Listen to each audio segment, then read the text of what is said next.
What is up, everybody? Welcome back to none other than Just Talk. I know we've been on a hiatus, but we're finally back. And this time, this one we're together for makes it a little bit more interesting. I don't even know where to start. A lot has happened since the last show. JJ Peterka, the draft. Signings, trades. There's a lot going on around the NHL right now, whether it's with us, other teams, all the signings. But yeah, first off, JJ Peterka, great signing. Yeah, we had to. I know all the girls on Twitter, and they're all going crazy about Kesselring and them getting traded. But what can you do? They're trying to put a team forth to win, compete. JJ Peterka is right there.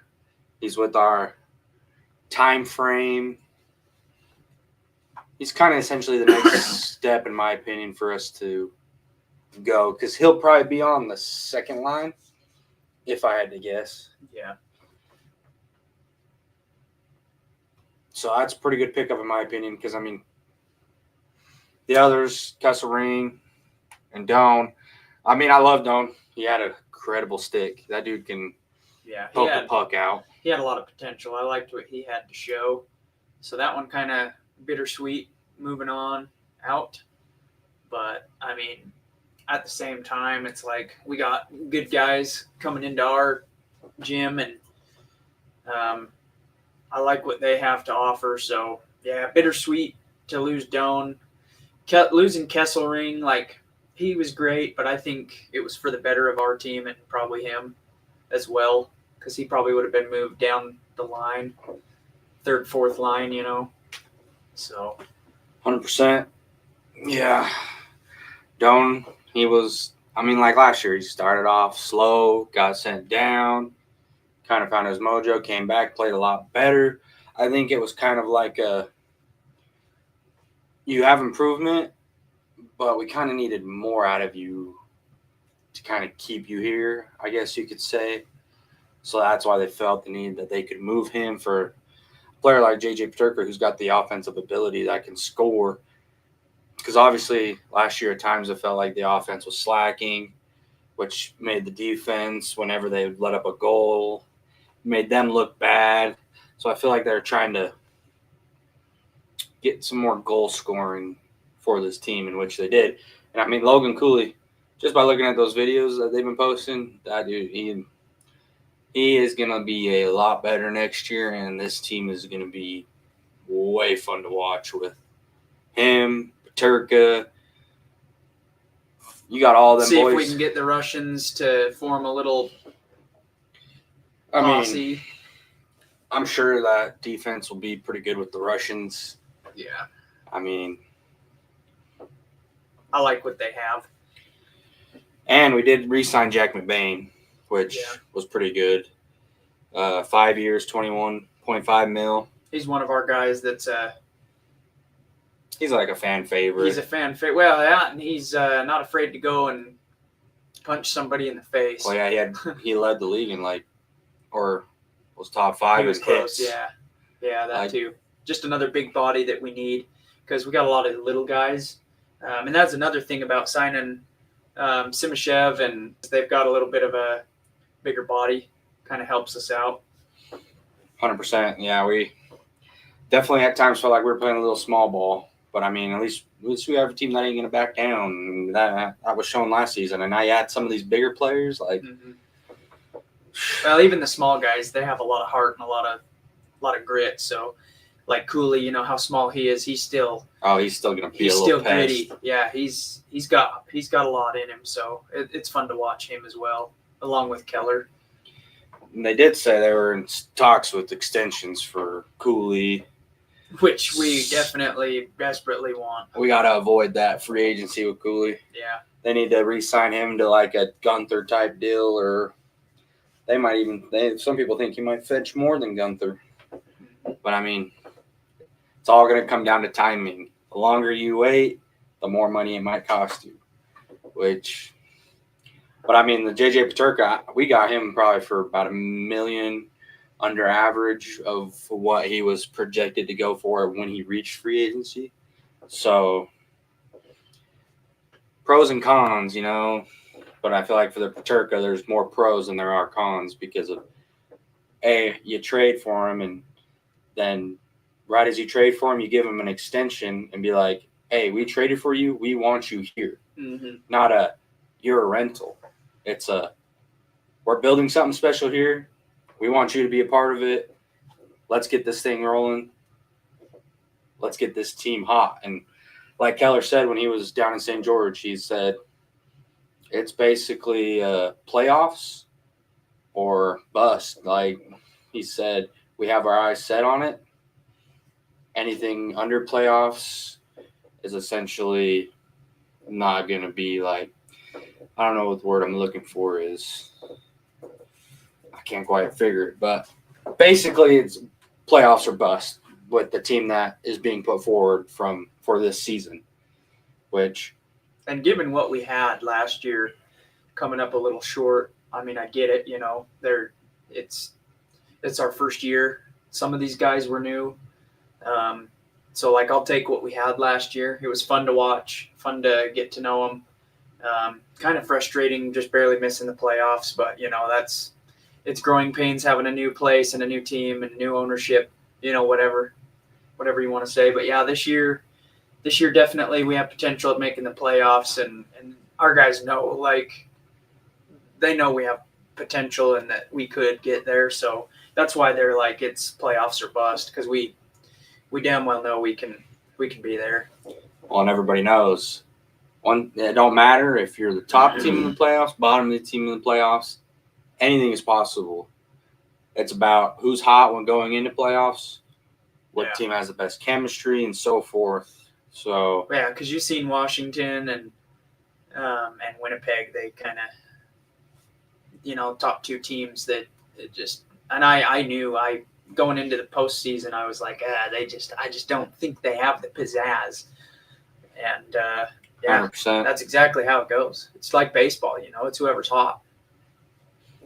Yeah, it's definitely anybody's ball game when it comes playoff time. Because like for instance, Winnipeg, they got the MVP. Like they had everything going for them. They just couldn't put it all together when the time came to the playoffs. Because I think they were on a losing skid before they got to the playoffs, so it kind of rolled over to playoffs. So that's why it's anybody's ball game. Here's what I think that we could improve in is the goalie position. I mean, we did get the backup goalie for the Florida Panthers. Yeah. So, but and I'm curious to see how that works out. But I'm just overall, like from last season to this season, that's what we were struggling in. Well, Veggie, he's got a lot more time this year to be coming in thinking you're the starting goalie, as to where last year he came in and was like, oh, I'm just a backup. I'm here every 4 games. Well, and I'm a big needed. Veggie guy. Like I'm not throwing any shade to Veggie. I know he's our starter and he's the guy. I'm just our backup goalies, and just having goal saves, which was crazy last year watching Veggie have all those saves. It's just hopefully this pans out, I guess is what I'm trying to say, with the second and third goalies that we have, because it's and giving Veggie more breaks here and there, maybe is a goal, I guess, just so he's not so burnt out. Well, down the stretch last year, he was everyday goalie because we were trying to make playoffs. So, I mean, that might have took a toll on him, but he still was putting up crazy numbers for playing every single night as compared to some of these other goalies that still were getting there every 3-4 days off. So, I mean, but I also, the Mammoths went and got who they were wanting in the draft. They got Caleb. I think he was the one that was always everyone I looked at before the draft had him going to us, because obviously the first 2 draft picks were kind of, we know what's going to happen type thing with Misa, and Schaefer. Schaefer went number 1, and he already got signed to an entry-level contract. Yeah. He's not even going down. He's coming right up. They said, you're the number 1? Let's show everybody you're the number 1. Yeah. But, I mean, for him, that's kind of a rough – it's going to be like Connor Bedard, to be honest. Yeah. Like, you get thrown in a situation, not a great team, and everything's going to be put on your shoulders to be the best that you can be. But when you don't got a good team around you, it's hard to produce good outcomes. Like, look at Connor Bedard. Everybody's like, oh, he's not being the best player that he's supposed to be, blah, blah, blah. But that's partially because he's not being put in the best position that he can be. Like, for instance, JJ Peterka trade. You look at Buffalo, they sucked. They sucked, and he still put up great numbers. Yeah. You're implementing him into this team that has the playmaking and everything that he needs to, put up 20 more points. Like, he has the opportunity to unlock so much more. Yeah. Well, he's got better people around him. Exactly. Yeah, a whole better team. Like, he's not – because Buffalo, that's like all they had, really. That's their guy, that was it. And, Buffalo, that's kind of like the Jazz in a way. Like, it's kind of a farm team, they're small market, which you can count us as small market, I guess, which, I kind of side with Ryan Smith. I don't believe we are, but in the NHL, I don't think we are. In the NHL, no. NBA, I get it, but NHL, I think we're not. And I think it's going to be different from basketball because of the atmosphere and the kind of guys that play hockey and what they're about, So it's easier to get these guys like Peterka and, that's just 100%. A start, because we're just barely getting into this free agency deal. Like, maybe the next year, 2, 3 years down the line, we're getting big names, superstars, because – who knows? Maybe maybe Peterka comes here and he's like has a breakout year, just because he's in a better situation with a better team, better players around him, better atmosphere. Everything's just going good, and he becomes an all-star, or other players in the league will look at that and be like, interesting. I honestly wonder if Utah also asked them about Tage Thompson. Because, with how well they were giving up JJ Peterka, who's to say they weren't, if not just listening to offers on Tage Thompson? Because, Cooley, Keller, they played with him in the USA team. They won it all. Yeah, they got the right stuff. And they looked good together.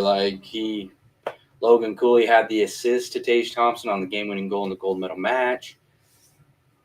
I just wonder if they asked about him and they got shut down and went to JJ Peterka instead, or if they asked about both. Yeah. Kind of like as a whole.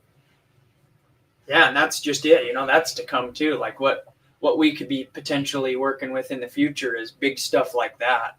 I feel like Ryan Smith's all in on hockey, and I think the fans are too, really. Like, I've found myself all in on the Mammoth, and I don't know. Just coming from Utah, we only had the Jazz, and I'm a sports fan. I have my teams in every sport, but having a team that feels liked by a league, that's my home, home state, hometown team. 100%. It becomes my top all-in team. I've been a fan of a baseball team and a football team my whole life, but here I am finding myself a Mammoth fan, 1 year, that's it. But it's my top all-in team. That's my favorite team, Well, it's the only team that's given us life. Yeah, it's the only hometown team that has a shot. As much as I love the Jazz, they don't have a shot. They never will have a shot, I hate to say 2030, but yeah. But with this team though, I'm just saying, this team has a shot. We have a window, we have the players, we have the mojo. And who's to say, there's some coming up players in free agency that if Utah, I'm just throwing out random names, but Connor McDavid. He might want out. I And, know. the Oilers make it, but they can't ever get over the hump. Yeah. It's like the Stars when they got rid of their head coach because they couldn't get over the hump. So, And what a team that would be, like having somehow Gunther, Cooley, Keller, and Bedard. Like that's something like that would just be absolutely nuts. it's going to be coming down to cap space and what them boys are going to fetch Yeah. when the time comes. But lots of fun stuff coming on. Lots of cool things the Mammoths are doing in the off season, like them going around to the different cities in the state Mm-hmm. with all the merch, games, trying to just produce hockey. Keeping it going year round. Exactly, and I'm sure here in the near future we're gonna have a lot more ice rinks up. Oh, guaranteed. Like it's becoming a big thing. It's great for Utah. It's shout out to all them Arizona fans that hate us, but I know there's a large number that are Mammoth fans, though. They just yeah, kept the team. They're still. So shout out to those guys, really. yep, and a lot more to come from Ryan Smith, the owners, just the team in general. It's going to be great to see. But I can't wait to see what the new additions are going to be. That'll be cool. It's going to be sick. I mean, there's a reason why it's going to take a good minute, but I'm excited for the years to come. It's all worth it. When he makes the stadium press a button and the stadium expands. Like, that's going to be insane. Mm-hmm. Even the outdoor stuff, too, around it, shutting that one road down, and it's just all open, big places to eat, places to go, places to shop. 100%. Great time. Great time to be Utah fans. Got a lot more coming. But this is it for this episode. We'll catch y'all next week. Switching times to 6 o'clock because now we have stuff at night. But as for that, tusks up, and we'll catch y'all next week.